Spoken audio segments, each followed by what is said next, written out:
The day I inherited 1,200 acres of land, a man in an HOA polo shirt told me I was trespassing on it. Behind him were neat rows of houses, trimmed lawns, quiet streets, all sitting on land my family had owned longer than he'd been alive. 2 months later, a judge used one word to describe what they'd done: squatting. I remember standing there at the gate keys, still in my hand, dust settling around my truck, trying to process how a single envelope from a lawyer's office had somehow led to this moment. A uniformed stranger calmly explaining that I didn't belong on my own land. He wasn't rude. That almost made it worse.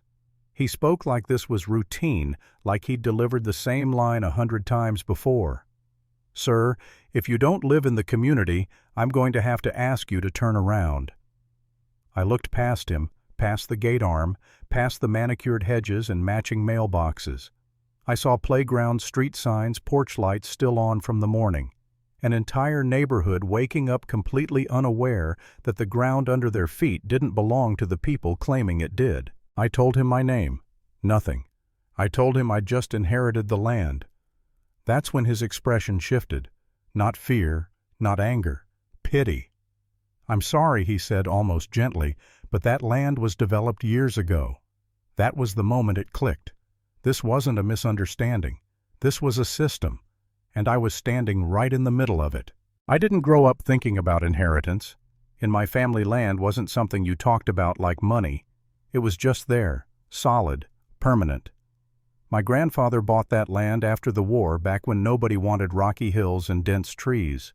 He worked part of it with his hands raised, kids there, buried his wife there, and left most of it wild on purpose. He used to say land didn't need much from a man, just respect and patience. When my parents died, I was too young to understand probate courts or what happens when paperwork sits in the wrong office for too long. The land didn't disappear. It just drifted, held by the state. Managed, they said. Protected, they said. Until I was old enough to claim it. Life moved on. I moved away, built a career, paid rent, lived like someone who assumes the past is settled and the future will work itself out.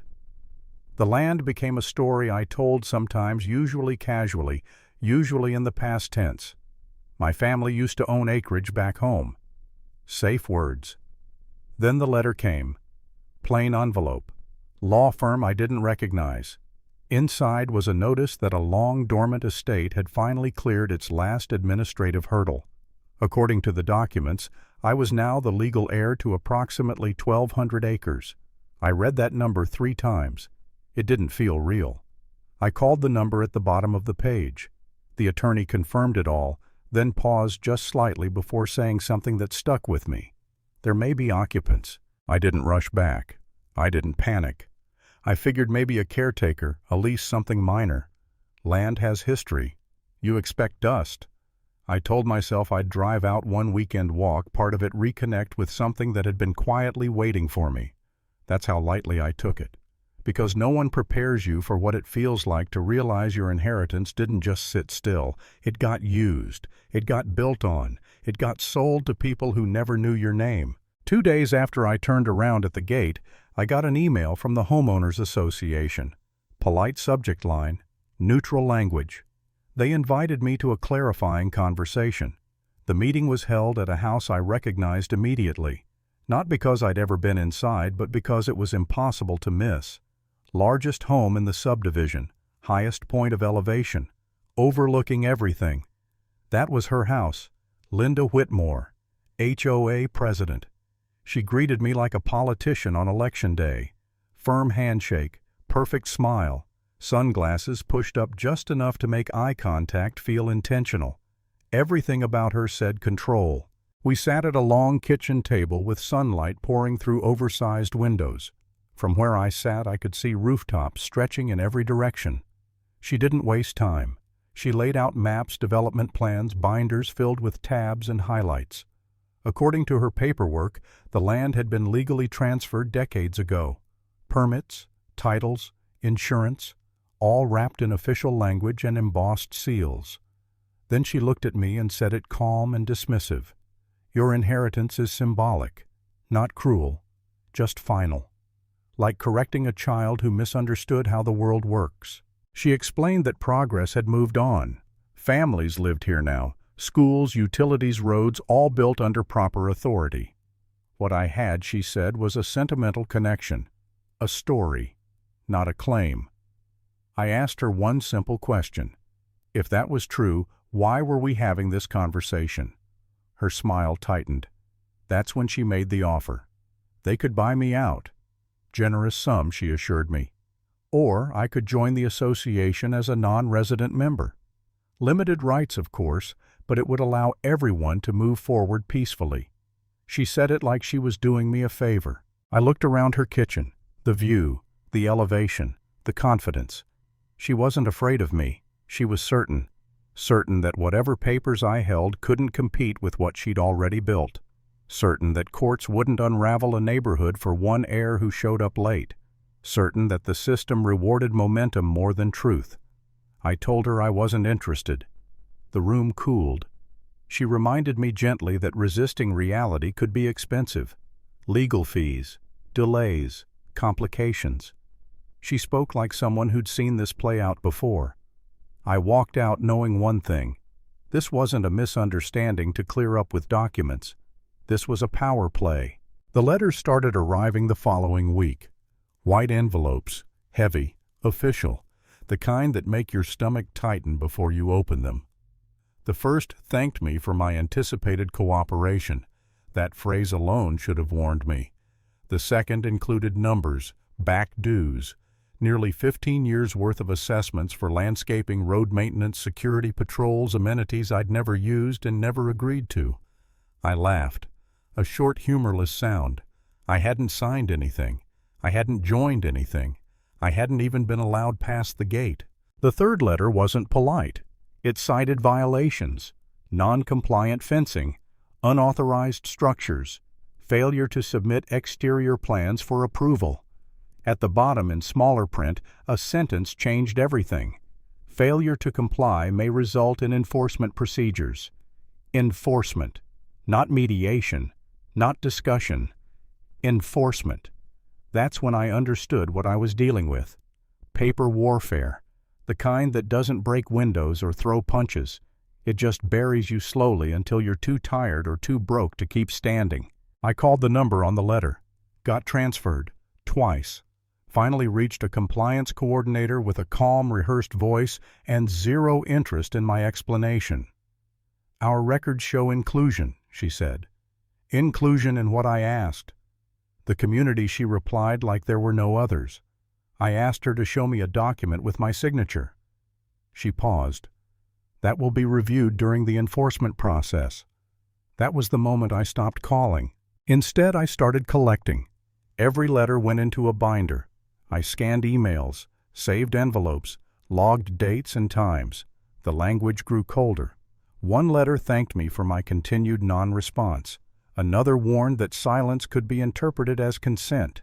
That one made me sit down. I realized this wasn't about convincing me, it was about creating a record. A paper trail that would look very reasonable to someone skimming a file months later. They weren't trying to win an argument. They were trying to outlast me. I drove out to the edge of the land one afternoon and stood there looking at the trees, the old fence lines, the stones my grandfather had set decades ago. None of that mattered to the letters piling up on my desk. That night I sat at my kitchen table staring at the binders and understood something else. This was no longer about being right. It was about being prepared. Because the moment an organization threatens enforcement on land you own, they're no longer asking permission. They're testing how hard you're willing to push back. A week later, I drove out again with a printed copy of my survey. I hadn't planned to confront anyone. I just wanted to walk the line my grandfather had marked. That's when I saw the stakes, bright orange, fresh, driven into ground where they'd never been before. I followed them and found surveyors in safety vests measuring my land like it was already theirs. I asked who authorized it. The association, one of them said without hesitation. I told them they were on private property. One picked up his phone. 10 minutes later, 2 police cruisers rolled in. I showed the officers my documents. They listened, nodded, then said the words everyone dreads. This is a civil matter. As they turned to leave, I noticed her. Linda. Standing by her SUV, arms crossed, watching like this was a foregone conclusion. One of the officers waved to her by name. That was it. Not the stakes, not the letters. That casual familiarity told me everything. This wasn't a misunderstanding, it was a machine. I went home and pulled out my grandfather's maps. Hand-drawn, yellowed, precise in a way modern prints aren't. I laid them next to the HOA's glossy diagrams and saw it immediately. Their boundaries crept. A few feet here, a curve straightened there.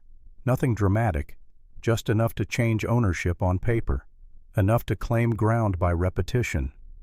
That night I didn't sleep. I stared at the binders and wondered for the first time if I was going to lose without ever stepping into a courtroom. Then it started getting personal. Nails scattered on the access road. Trash dumped near the fence. My no trespassing sign bent and tossed aside. A dark sedan idling near the end of my driveway when my wife left for work. My son coming home quiet, asking why someone at school said we might have to move. That was the moment I felt it. Not anger, fear, the kind that makes you question yourself. Maybe I was wrong. Maybe I was too late. Maybe the easiest thing was to sell sign, walk away. I sat at my kitchen table one night, head in my hands, genuinely wondering if I was the problem. If I was hurting families who didn't know any better. If this was bigger than me. Then I looked at my son, at my wife, at the binders, and something hardened. There are things a man can tolerate when they're aimed at him alone. This wasn't one of them. I installed cameras. Quietly. Motion activated. It didn't take long. Late one night the alerts came in. 2 men in HOA jackets walking my fence line with flashlights pointing, gesturing, inspecting. I called the sheriff. Again. Sympathetic. Hollow. Hard to prove intent. I hung up and sat there staring at the wall. And that's when clarity hit. Every step had been designed to make me doubt myself, to make me tired, to make me choose the easier path. And I was done. The next morning I made 3 calls. A land attorney who specialized in boundary disputes, a forensic surveyor who worked with original plats, and a private investigator. When the surveyor came out, he didn't rush. He measured, compared, frowned, then said the words that changed everything. This land was never sold. What the developers had was a temporary lease. It expired. Decades ago. There was no renewal, no signature, no transfer. My attorney leaned back and said it plainly. They're squatting. From there, the truth unraveled fast. Linda Whitmore wasn't just an HOA president. Years earlier, she'd been a junior attorney consulting on the development. Her name appeared on internal memos, on filings that danced around expiration dates. One email said it all. Ownership challenges will be rendered moot by scale. Enough houses, enough momentum. No one would dare unwind it. Court came quietly. No drama, just documents, dates, facts. The judge read slowly, compared signatures, removed his glasses, and asked a single question. Are you aware your client's entire subdivision is trespassing? Silence. Then the ruling. Enforcement stayed. HOA authority frozen. Matter referred for investigation. Linda didn't smile again. The HOA collapsed after that. Assets seized. Accounts frozen. Her house on the hill went first. I stood on my land afterward, not celebrating, not relieved, just grounded. The ground felt the same beneath my boots. Solid. Patient. The same ground my grandfather had walked. In the end, this wasn't about winning. It was about correction. About refusing to let intimidation replace ownership. Land remembers who respected it first. And systems built on lies always collapse the moment someone refuses to stay quiet. Power doesn't belong to the loudest voice. It belongs to the one willing to stand their ground when the truth finally shows up.